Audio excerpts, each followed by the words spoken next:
اعوذ باللہ السمیع العلیم من الشیطان الرجیم وانزلنا الیک الذکر لتبین للناس ما نزل الیہم۔ ہر قسم کی تعریفات اللہ مالک الملک کے لیے ہیں، جنہوں نے جنات اور انسان کو حقیقی معنوں میں اپنی بندگی، اپنی پوجا اور اپنی عبادت کے لیے بنایا ہے۔ جنات اور انسان کی تخلیق کا حقیقی اور بنیادی مقصد یہی تھا کہ وہ بارگاہ رب العالمین میں آیا کریں، اپنی جبین نیاز کو مالک کائنات کی بارگاہ میں آ کے جھکایا کریں، اپنے دست سوال کو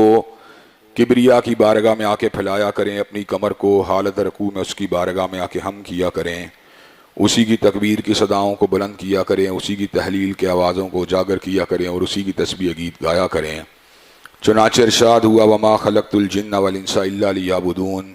اور میں نے نہیں بنایا جنات اور انسان کو مگر اپنی پوجا، اپنی بندگی اور اپنی عبادت کے لیے۔ حمد و ثنا کے بعد عرب عرب انگنت اور بے شمار درود و سلام ہوں اس ہستی اقدس و مقدس پر کہ جن کا نام نامی اور اسم گرامی محمد کریم صلی اللہ علیہ وآلہ آلہ وصحبہ وبارک وسلم ہے۔ اللہ رب العزت نے سید العرب والعجم، امام المتقین والابرار، حضرت اشرف الانبیاء والمرسلین، حضرت خاتم النبیین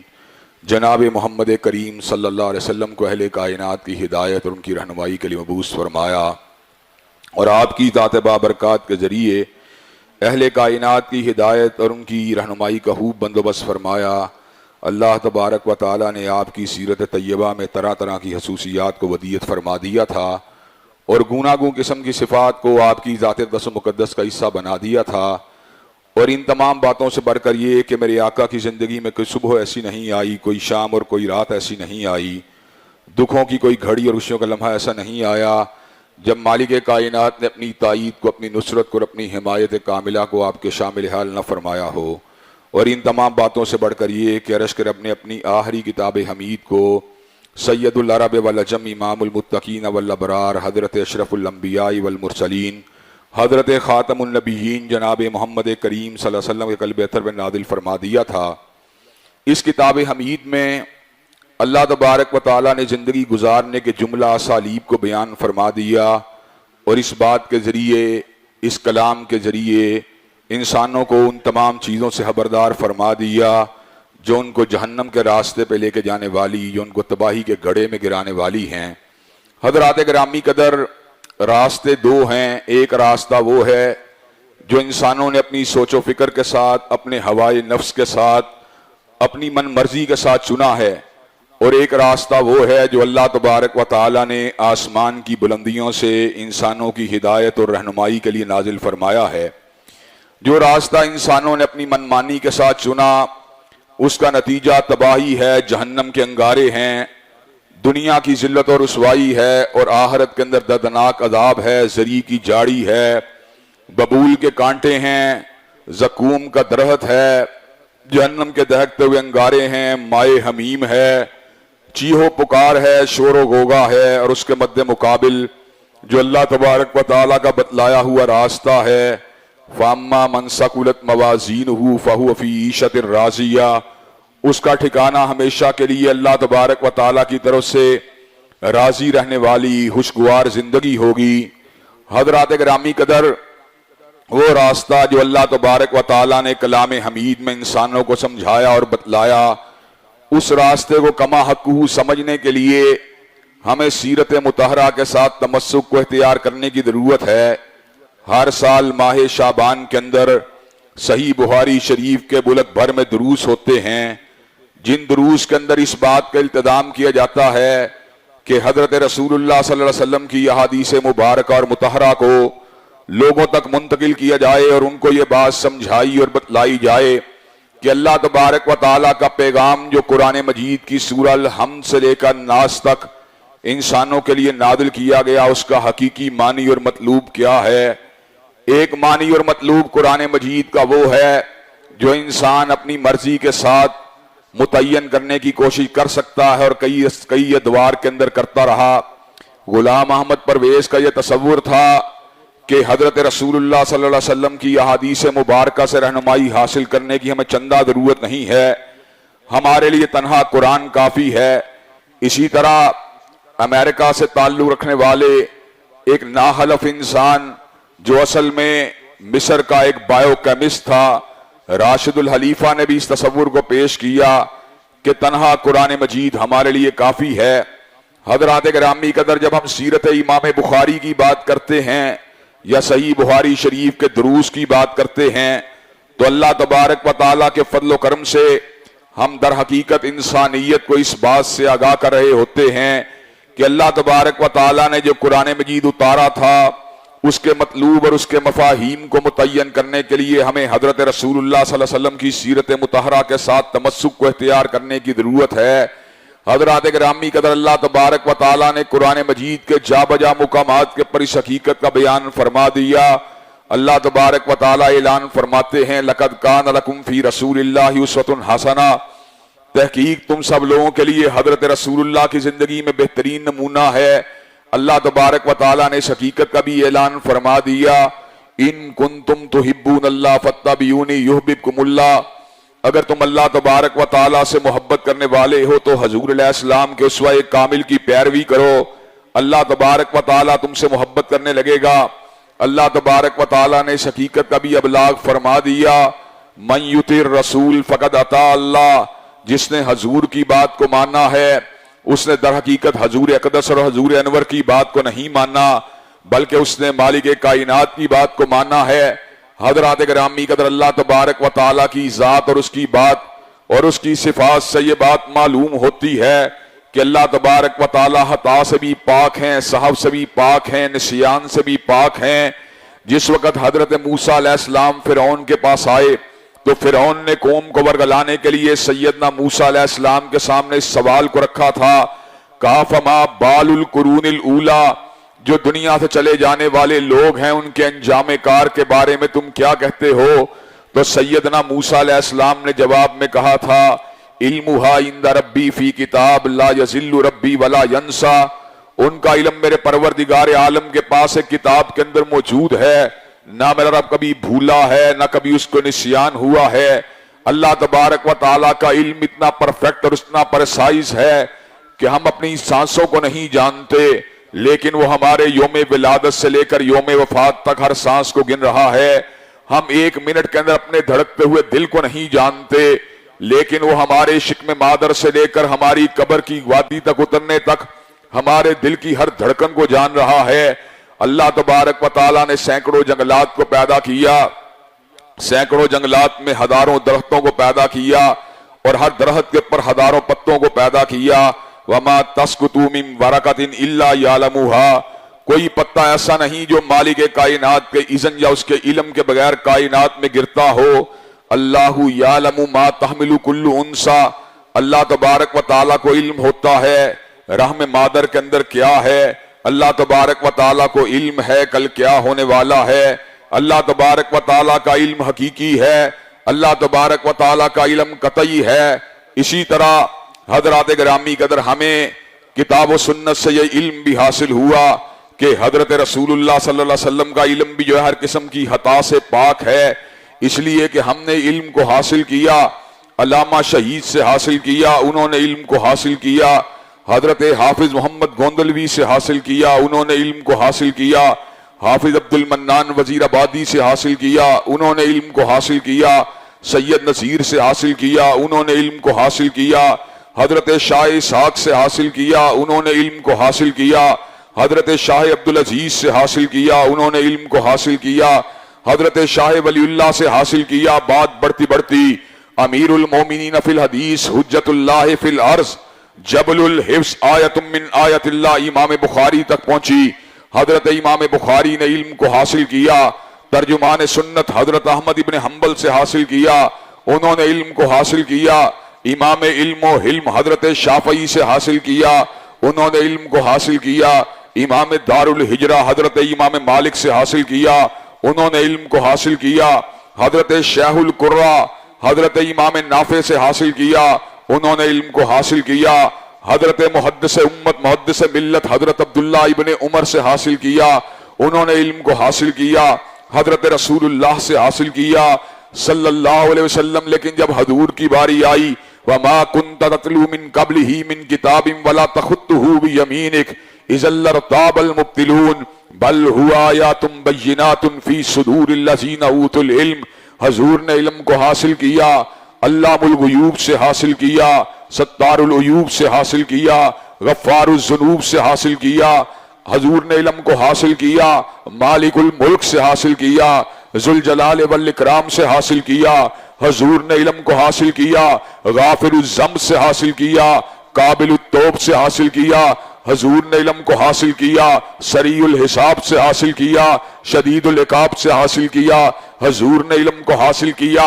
اول سے حاصل کیا، آخر سے حاصل کیا، ظاہر سے حاصل کیا، باطن سے حاصل کیا. حضور نے علم کو حاصل کیا، مالک الملک سے حاصل کیا. حضور نے علم کو حاصل کیا، ذوالجلال والاکرام سے حاصل کیا. حضور نے علم کو حاصل کیا، علیم بذات الصدور سے حاصل کیا. حضور نے علم کو حاصل کیا، فعال لما یرید سے حاصل کیا. حضرات گرامی قدر جس طرح اللہ کا علم لا یذل ربی ولا ینسا ہے، اسی طرح حضور کا علم وما ینطق عن الہوا ان هو الا وحی یوحی ہے کہ حضور علیہ السلام کا علم جو ہے اس کے اندر نہ کوئی نسیان کی آمیزش ہے. حضور کے حاصل ہونے والے علم کے اندر نہ کسی قسم کے کھوٹ کی آمیزش ہے. حضور کو حاصل ہونے والے علم کے اندر نہ کسی قسم کے صاف کی آمیزش ہے. حضور نے علم کو براہ راست فعال لما یرید علی کل شیء قدیر سے حاصل کیا. حضرات گرامی قدر چنانچہ ہم اس بات کو سمجھتے ہیں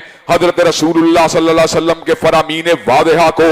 قرآن مجید کی آیات مبارکہ سے کبھی بھی جدا نہیں کیا جا سکتا. قرآن مجید کی آیات اپنی دلالت کے لیے ہمیشہ حضور علیہ السلام کے فرامین واضحہ کے ساتھ انٹیگریٹ رہیں گی. حضرت امام بخاری رحمت اللہ علیہ کا یہ عظیم الشان کارنامہ کہ آپ نے حضور علیہ السلام کی احادیث مبارکہ کو جمع کرنے کے لیے اپنی زندگی کو وقف فرما دیا. اپنی آئلی زندگی کو نہیں دیکھا، اپنی گھریلو زندگی کو نہیں دیکھا، اپنی زندگی کے دن رات کو نہیں دیکھا، اپنی زندگی کے نشیب و فراز کو نہیں دیکھا، اپنی زندگی کے اتار و چڑھاؤ کو نہیں دیکھا، اپنی زندگی میں آنے والے لمحات کو اور اپنی زندگی میں آنے والے مد و جدر نشیب و فراز کو نہیں دیکھا. حضرات گرامی قدر بخاری کی ایک ہی تمنا تھی، بخاری کی ایک ہی لگن تھی، بخاری کی ایک ہی خواہش تھی. بخاری کی تمنا، بخاری کی لگن، بخاری کی خواہش کیا تھی؟ بخاری کی لگن تمنا یہ تھی حضور علیہ السلام کے فرامین واضحہ کو جمع کر دیا جائے،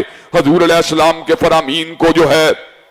اکٹھا کر لیا جائے تاکہ اللہ تبارک و تعالیٰ کے قرآن مجید کو صحیح معنوں میں سمجھا جا سکے. حضرات گرامی قدر جب قرآن مجید کو تنہا سمجھنے کی بات کی جاتی ہے تو اس بات کی طرف ہماری طبیعت راغب ہوتی ہے اور ہم اس بات کو باپنے کی کوشش کرتے ہیں کہ یہ دعویٰ محض عبث ہے اور اس دعوے کی نہ کوئی بنیاد ہے نہ کوئی حقیقت ہے. حضرات گرامی قدر آپ ذرا اس بات کے اوپر غور کیجئے. اللہ تبارک و تعالیٰ نے قرآن مجید کے متعدد مقامات کے اوپر اس حقیقت کو واضح فرما دیا کہ جس حقیقت کے اپنی توضیح و تشریح اور توضیح تشریح و تفسیر کے لیے ہمیں حضور اطہر کے فرامین واضحہ کے ساتھ تمسک کو اختیار کرنے کی ضرورت ہے. حضرات گرامی قدر اللہ تبارک و تعالیٰ قرآن مجید میں اعلان فرماتے ہیں حافظوا علی الصلوات والصلاۃ الوسطی، نمازوں کی حفاظت کرو، خصوصاً نماز وسطیٰ کی حفاظت کیا کرو. حضرات گرامی قدر نماز وسطیٰ کی حفاظت کا ذکر اللہ تبارک و تعالیٰ نے قرآن مجید میں فرما دیا.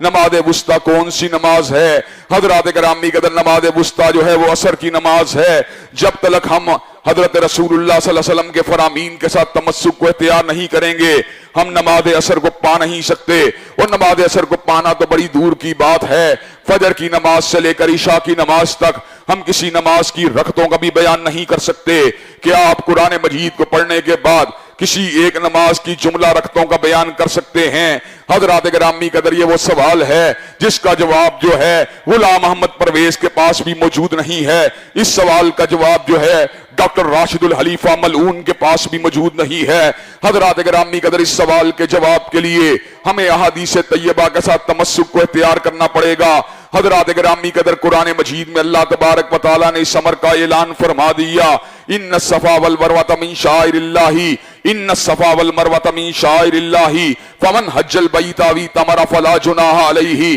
ان یطوف بہما ومن تطوع خیرا فإن اللہ شاکر علیم. بے شک صفا اور مروہ اللہ تبارک و تعالیٰ کی نشانیاں ہیں. جو حج اور عمرے کا ارادہ کرتا ہے اس کو صفا مروہ کا طواف کرنا ہوگا. صفا مروا کے طواف کے لیے کیا آپ کو مروا پہ پہلے جانا پڑے گا یا صفا پہ پہلے جانا پڑے گا؟ یہ چکر کو مکمل کرنے کا یہ ایک عمومی انداز ہوتا ہے۔ صفا سے لے کے مروا سے لے کر صفا تک ایک گول چکر مکمل ہوتا ہے، لیکن ہمیں احادیث طیبہ نے بتلا دیا یہ چکر جو ہوتا ہے صفا سے لے کے مروا تک ایک چکر مکمل ہو جاتا ہے۔ ہمیں احادیث طیبہ نے بتلا دیا مروا سے لے کے صفا تک دوسرا چکر مکمل ہو جاتا ہے۔ گویا کہ قرآن مجید کے دلالت کو سمجھنے کے لیے، قرآن مجید کے مفاہیم اور مطالب کو سمجھنے کے لیے ہم احادیث طیبہ کے محتاج ہیں۔ قرآن مجید میں اللہ تبارک و تعالیٰ نے سمر کا اعلان فرما دیا، الحج اشہر معلومات، حج کے مہینے معلوم ہیں۔ حضرات گرامی قدر وہ کون سے مہینے ہیں جن میں حج کا احرام باندھا جاتا ہے؟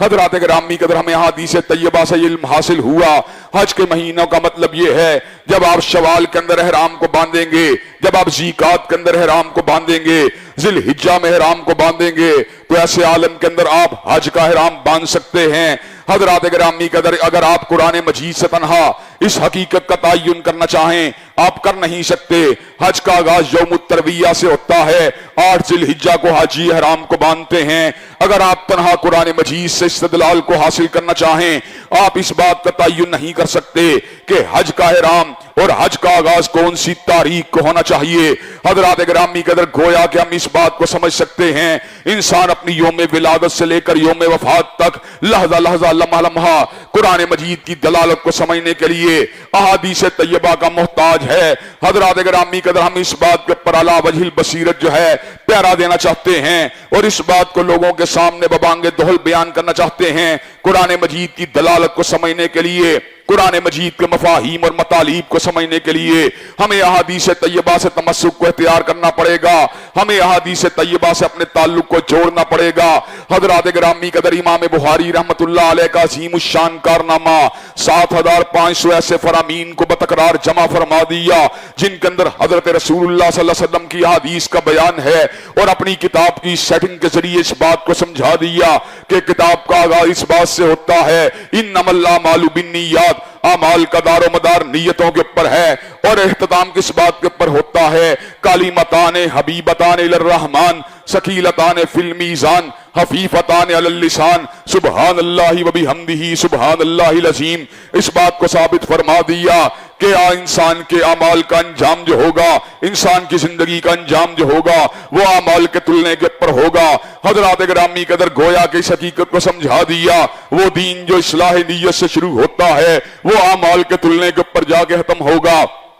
فَأَمَّا مَنْ ثَقُلَتْ مَوَازِينُهُ فَهُوَ فِي عِيشَةٍ رَاضِيَّةٍ، جس کا دایاں پلڑا بھاری ہوگا وہ جنتی ہو جائے گا۔ وَأَمَّا مَنْ خَفَّتْ مَوَازِينُهُ فَأُمُّهُ هَاوِيَّةٌ، اور جس کا بایاں پلڑا بھاری ہوگا وہ جہنم کے دہکتے ہوئے انگاروں میں چلا جائے گا۔ حضرات گرامی قدر حضرت رسول اللہ صلی اللہ علیہ وسلم مرکز کائنات ہیں، حضرت رسول اللہ صلی اللہ علیہ وسلم محور کائنات ہیں، حضرت رسول اللہ صلی اللہ علیہ وسلم کا اسوہ کامل ہے، حضرت رسول اللہ صلی اللہ علیہ وسلم کی حدیث جو ہے وہ انسانوں کے اقوال کی امام ہے، اور غامدی جیسے فکر رکھنے والے لوگوں کے سامنے ہم اس بات کو ببانگ دہل بیان کر دینا چاہتے ہیں اس طرح حضور علیہ السلام کا طریقہ طریقوں کا امام ہے، آپ کی فکر افکار کی امام ہے، آپ کی سوچ تخیلات کی امام ہے، اسی طرح حضرت رسول اللہ صلی اللہ علیہ وسلم کی حدیث جو ہے وہ انسانوں کے اقوال کی امام ہے، اور حضرت رسول اللہ صلی اللہ علیہ وسلم کی احادیث واضحہ سے تمسک کو اختیار کیے بغیر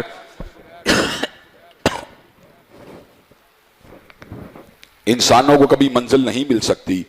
انسانوں کو منزل کو حاصل کرنے کے لیے ہر صورت احادیث طیبہ سے تمسک کو اختیار کرنا پڑے گا، اور احادیث طیبہ سے تمسک کو اختیار کر ہی کر ہم صحیح معنوں میں قرآن مجید کے مطالب اور مفاہیم کو سمجھ سکتے ہیں۔ اللہ تبارک و تعالی ہم کو صحیح معنوں میں احادیث طیبہ کے ساتھ مضبوط تعلق کو استوار کرنے کی توفیق دے۔ وآخر دعوانا ان الحمدللہ رب العالمین۔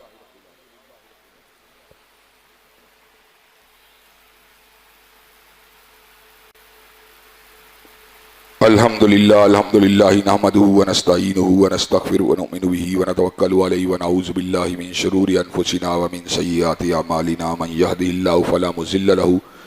ومن یضلل فلا ہادی لہ واشہد ان لا الہ الا اللہ واشہد ان محمدا عبدہ ورسولہ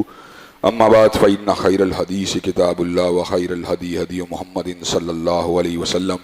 وشر الأمور محدثاتها وكل محدثة بدعة وكل بدعة ضلالة وكل ضلالة في النار۔ حضرات گرامی قدر، اللہ تبارک و تعالی نے قرآن مجید کو انسانوں کی ہدایت اور رہنمائی کے لیے نازل فرما دیا اور اس امر کا اعلان فرما دیا، ھذا بیان للناس، کہ یہ لوگوں کے لیے بیان ہے، اور اس امر کا اعلان فرما دیا ان هو الا ذکر للعالمین، کہ اللہ تبارک و تعالی نے اس کو جہانوں کے لیے نصیحت بنا دیا اور اس امر کا اعلان فرما دیا ہے انا نحن نزلنا الذکر وانا لہ لحافظون، کہ بے شک ہم نے ذکر کو نازل کیا اور ہم اس کی حفاظت کرنے والے ہیں۔ حضرات گرامی قدر، قرآن مجید بلیغ زبان میں نازل ہوا، فصیح عربی زبان میں نازل ہوا۔ اس کے مفاہیم اور مطالب کو سمجھنے کے لیے انسانوں کو احادیث طیبہ سے تمسک کو اختیار کرنے کی ضرورت ہے۔ حضرت رسول اللہ صلی اللہ علیہ وسلم کے وعدے فرامین جو ہیں وہ قرآن مجید کی تفسیر و تشریح کی حیثیت رکھتے ہیں۔ حضرت رسول اللہ صلی اللہ علیہ وسلم کے فرامین سے علیحدگی کو اختیار کر کے ہم قرآن مجید کے مطالب کو کبھی بھی سمجھنے میں کامیاب نہیں ہو سکتے۔ چنانچہ ہمیں یہ بات کہنے کے اندر کوئی باک نہیں ہے کہ جس طرح مرزائی غلام محمد قادیانی کی بات کو فہم قرآن میں حجت سمجھتے ہیں، اور آگاہانی پرنس کریم آگاہان کی بات کو فہم قرآن میں حجت سمجھتے ہیں، علماء حناف کے یہاں پر علماء حناف کی تفہیم جو ہے وہ حجت کی حیثیت رکھتی ہے۔ لیکن حقیقی بات یہ ہے کہ ہم اس بات کو سمجھنے میں کامیاب ہوتے ہیں کہ جس طرح شیعہ احباب کے نزدیک ائمہ اثنا عشریہ کی بات تفہیم قرآن میں حجت کی حیثیت رکھتی ہے، حقیقی بات جو قرآن سے معلوم ہوتی ہے وہ یہ ہے کہ فقط حضرت رسول اللہ صلی اللہ علیہ وسلم کی بات جو ہے تفہیم قرآن میں حجت کی حیثیت رکھتی ہے۔ حضور کی بات آئین ہے، حضور کی بات قانون ہے، حضور کی بات دستور ہے، حضور کی بات منشور ہے۔ ہر شخص غلطی کھاتا ہے، ہر شخص خطا کا پتلا ہے، لیکن رب نے غلطی سے پاک اگر کسی کو بنایا ہے تو تنہا آمینہ کے لال علیہ السلام کو بنایا ہے۔ چنانچہ اگر ہم قرآن مجید کی دلالت کو سمجھنا چاہتے ہیں، قرآن مجید کے مفاہیم اور مطالب کو سمجھنا چاہتے ہیں، تو ہمیں مضبوطی کے ساتھ قرآن مجید سے تمسک کو اختیار کرنا چاہیے، اور قرآن مجید سے تمسک کو اختیار کرنے کے بعد اپنی زندگیوں کو صحیح معنوں میں کتاب و سنت سے تمسک کو اختیار کرنے کے بعد صحیح معنوں میں اپنی زندگیوں کو کتاب و سنت کے سانچے میں ڈھالنے کی کوشش کرنی چاہیے۔ اگر ہمیں وہ طریقہ مطلوب ہے جو اللہ تبارک و تعالیٰ کا پسندیدہ طریقہ ہے، تو اس کا ایک ہی راستہ ہے اس طریقے کو اختیار کرنے کا کہ ہم صحیح معنوں میں حضرت رسول اللہ صلی اللہ علیہ وسلم کے فرامین واضحہ سے تمسک کو اختیار کر لیں۔ حضرت امام بخاری رحمۃ اللہ علیہ کا یہ عظیم الشان کارنامہ کہ آپ نے حضرت رسول اللہ صلی اللہ علیہ وسلم کی احادیث مبارکہ اور مطہرہ کو جمع فرما دیا اور لوگوں کے سامنے اس بات کو رکھ دیا۔ اپنے تبخر علمی کے ذریعے آپ نے لوگوں کے سامنے اس بات کو واضح فرما دیا کہ دین کا آغاز نیت سے ہوتا ہے اور دین کا اختتام جو ہے وہ اعمال کے تلنے سے ہوتا ہے۔ چنانچہ انسان کو اصلاح نیت کے ساتھ ساتھ اپنے جملہ اعمال کی تطہیر کر کے اپنے وزنی اعمال کو اللہ تبارک و تعالیٰ کی بارگاہ میں پیش کرنے کی کوشش کرنی چاہیے۔ وَمَا تُقَدِّمُوا لِأَنفُسِكُم مِّنْ خَيْرٍ تَجِدُوهُ عِندَ اللَّهِ، کہ ہم جو بھی کام خیر کا کریں گے لازماً اس کو اللہ تبارک و تعالیٰ کے پاس موجود پائیں گے۔ اللہ تبارک و تعالیٰ ہم کو صحیح معنوں میں کتاب و سنت کے ساتھ تمسک کو اختیار کرنے کی اور اسوہ رسول سے رہنمائی حاصل کرنے کی توفیق دے۔ اللہ تبارک و تعالیٰ کے فضل و کرم سے، آپ احباب کی دعاؤں سے میری طبیعت جو ہے اللہ تبارک و تعالیٰ کے فضل و کرم سے بتدریج بہتری کی طرف مائل ہے۔ انشاءاللہ آنے والے ایام کے اندر اللہ تبارک و تعالیٰ دوبارہ پہلے کی طرح خدمت دین کی سعادت سے بہرور ضرور کرے گا۔ اس لیے کہ میری دعا ہے اور میں آپ کو گواہ بنا کے یہ دعا اللہ کے سامنے کر دینا چاہتا ہوں کہ اللہ تبارک و تعالیٰ میری زندگی کا ایک ہی مقصد ہے، میری زندگی کا ایک ہی مطلوب ہے، میری زندگی کا مقصد تیرے دین کی سرفرازی، میں اسی لیے مسلمان، میں اسی لیے نمازی۔ حضرات گرامی قدر، زندگی کے اندر ابتلائیں، آزمائشیں، اتار و چڑھاؤ آتے رہتے ہیں۔ تلک الایام نداولها بین الناس، اللہ دنوں کو لوگوں کے مابین گھماتے رہتے ہیں، لیکن بالآخر